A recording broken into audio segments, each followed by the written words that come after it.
An answer. If LeBron James wins the MVP this season, as I say he should, he would be the second oldest NBA player ever to win it. Who is the oldest?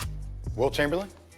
Wilt Chamberlain is a good guess. It's not correct. The answer is Karl Malone. Karl Malone was 35 when he won the award in 1999. That's enough of that. Anyway, LeBron James was brilliant again yesterday, but he did not seem to impress Patrick Beverley, who on the Clippers was trying to slow him down. Here were Beverley's thoughts on guarding LeBron after the game. Can you describe the challenge it is defensively when LeBron... No challenge. But particularly the end of the game... No challenge. Can you describe what it's like as a defender to when he tries to force the switch Not hard at all. guard? Okay, so no challenge, not hard at all. Doris Burke, your thoughts? I love Patrick Beverley. This is a man who's dug his career out of the dirt. This is personal for him. He's drafted by the Lakers. He's traded to Miami. LeBron goes to Miami and he's cut. This is personal, but that's absolutely absurd. He's responsible for the final 13 points. He had 6 drives. He gets 11 points. I love you, Patrick Beverley. You're wrong. He was a defensive liability down the stretch. LeBron James, when you're in the game in the closing minutes of a ball game, if Lou Will was on the court or Patrick Beverley, he's going to wave your man up, you're going to come set a screen, the Clippers were in a switch scenario, and he would attack them. There's no way they could handle the physicality of the game. Love what PB is trying to do sometimes when you have to lie to yourself in order to get yourself into the moment, but it's not realistic. That's the point I was going to make here is when is the absolutely inaccurate statement the right thing to say? And I'm not a player. You guys are basketball players. I'm not. But it seems to me that what you have to say is, it's no challenge, it's no problem. I can stop him because he's going to have to do it 7 times in the playoffs. We see this with great scorers. Mark Jackson is a big proponent of this. Mark Jackson says you step between the lines, you think nobody can guard you. Patrick Beverley's foray is defense, and he believes he can check anybody. You know, the thing is, you have Kawhi that can guard LeBron, but then you don't want Kawhi to get in foul trouble. You can throw a lot of bodies at LeBron James, but you're throwing large, long-winged bodies. You're not throwing a guy like Patrick Beverley or Lou Will that try to get up underneath you because he could just bully them over. Patrick Beverley is sort of a throwback to an NBA that mostly doesn't exist anymore, right? He takes this stuff personally. He gets up in people's face.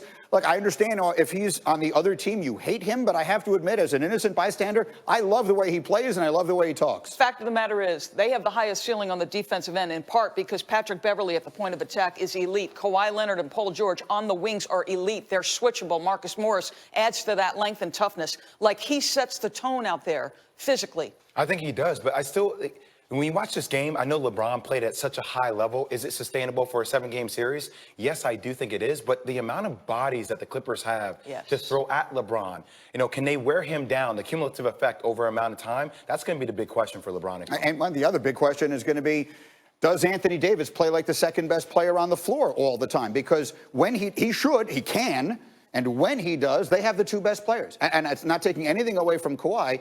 But if Anthony Davis is at his best, he's as good as anybody. Anthony Davis has got to dominate those 3 or 4 minutes when LeBron James is off the floor, and his mindset is, I'm going to be that guy. Also, Avery Bradley, are you going to be consistent with 24 points? Deion Waiters, that's another question for the Lakers. Who else is going to give them that scoring punch? Let's talk about the team. On this Monday from New York, welcome to Get Up, presented by Wendy's. And once again, everyone is all abuzz because Doris Burke is CB.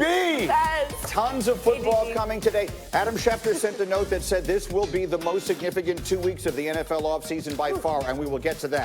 But speaking of a significant little stretch, how about the weekend that LeBron and the Lakers put together Friday night against the Bucks, and then yesterday in a road game, if you will, against the Clippers? And you know what I loved about this game, Jay Will? LeBron and Kawhi going head-to-head so much. This is what everybody wanted to see. The 2 best players essentially in the world guarding each other both offensively and defensively. And Doris, they were both ready for the challenge. Well, you got LeBron caught peeking, and you're so concerned now because Kawhi's so much better of a passer. Well, he dunked it on your head because you're concerned about what's next.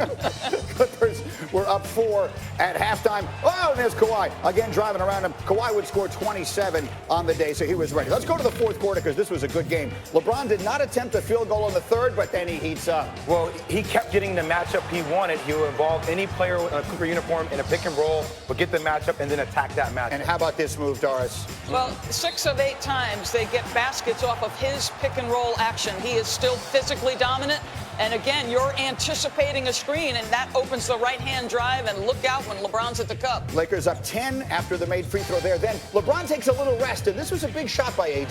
Listen, when LeBron's off the floor, AD has got to be dominant. Yes, sir. Kiss that hand, because you were rolling, my man. And watch AD. How about him down low here, Jay? Well, how about 5 players in the blue uniform are staring at LeBron James? There's actually poor weak side management of spacing, but AD gets a dunk. He would score 30 on the day. Less than a minute left now. The Lakers are up 9.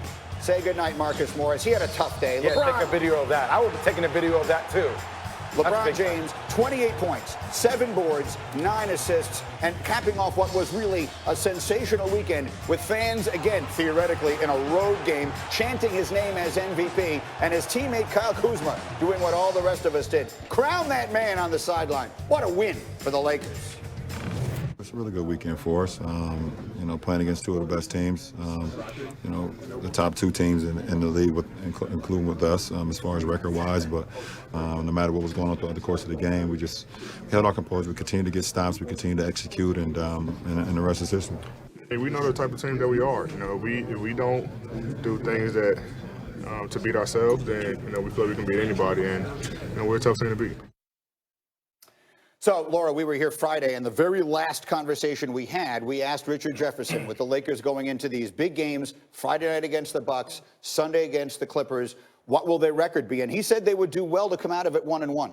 With wins in both, Doris, what do we say of the Lakers this morning? Well, they're the favorite to win the title. And I think the most impressive thing I saw was that in the final 5 minutes of the game, of both games, LeBron James was willing to guard both Giannis and Kawhi Leonard. He was willing to absorb the physical challenge of both of those things. And Jay will. The final 13 points, LeBron James had a hand in against the Clippers. He was absolutely dominant. They didn't have a physical matchup for him. I think this weekend was a demonstrative statement for LeBron and the Lakers. Obviously, with LeBron guarding, Giannis took on that challenge. And then I think this game meant a lot more to the Lakers than it did to the Clippers. It seemed like the Lakers have way more sense of urgency. They wanted to show that they can compete at a very high level when the Clippers already had 2 wins against the Lakers. We keep talking about a home atmosphere for the Clippers, but really it favors the Lakers. As you project to maybe what you would see in the playoffs, how much does that factor in? Just a little preview of what we've already seen. Well, a 7-game series in that building will be a Laker home 7-game series. There's no question about it. And listen, I thought a couple of things. Number one, the Lakers did not play at their peak in either of those 2 games. They were under 30% from three-point territory. So let's make no mistake, there are things for them to build on, but there's another level or 2 for that team to get to. And I also question the Lakers still, their bench scoring. They only had 6 bench points in the first half. Avery Bradley stepped up massively in this game with 24 points. Dion Waiters, I think, could help that. But you always felt like the Clippers were in the game, and you wonder how many times will Lou Will go 3 for 12, or also Marcus Morris, who averages 19 points per game, only have 1 point. Lou Williams is an interesting person in this because if you watched what happened down the stretch of the game, LeBron James manipulated the chess pieces until he got the matchup with Lou Williams, and eventually you take him out of the game and you put Patrick Beverley in.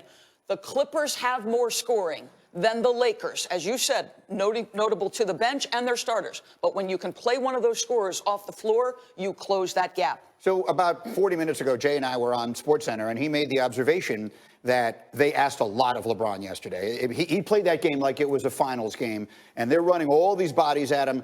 Is it realistic that he can do that for 7 games over the course of a 7-game series, carry that much of the load? I don't think there's any doubt that he can do it. And listen, a week ago Sunday, I said the narrative that this gap between LeBron and Giannis was insurmountable for the MVP race was inaccurate. There are 20 games left for the Lakers, 18 left for Giannis. I don't have to put pen to paper. I said it on SportsCenter this morning. At this point, I'd still go Giannis. He may set the single best PER in history. He's been dominant. He could win Defensive Player of the Year. But I don't have to make that choice yet. And the gap is much closer than we think. So let's stop closing the door on this MVP race. And Milwaukee people are going to be all fired up. You're out of your mind. No, I'm not. Charles Barkley, I'm not out of my mind. Not crazy. Doris, coming into the weekend, I thought that, Giannis had an actual lead, but after just watching the way that LeBron took on the challenge of guarding Giannis, I know it's a lot for just 2 games, but it's like everybody says that Giannis is taking the torch away. No, I feel like the torch is on layaway for Giannis. Like, he's still making payments towards the torch of being the greatest. LeBron James came out and made a statement about, I still am the greatest to play in the game. Here's the thing that I went into that Milwaukee game thinking. What will the Lakers do defensively? They played their hand in that matchup. Giannis has spent the entire season bullying people, mean-mugging, dunking on your head, sending things into the 10th row. Guess what? Anthony Davis and LeBron James went right at him physically and said, you will pay a price to play us, and we're coming at you. Like, that was a message. Is LeBron playing his best basketball that he's ever played in year 17 of his career? Well, here's the thing that's amazing about it. You didn't see him take possessions off. So many times in NBA games, you see great players, all right, I can catch a breath here, I can catch a win there.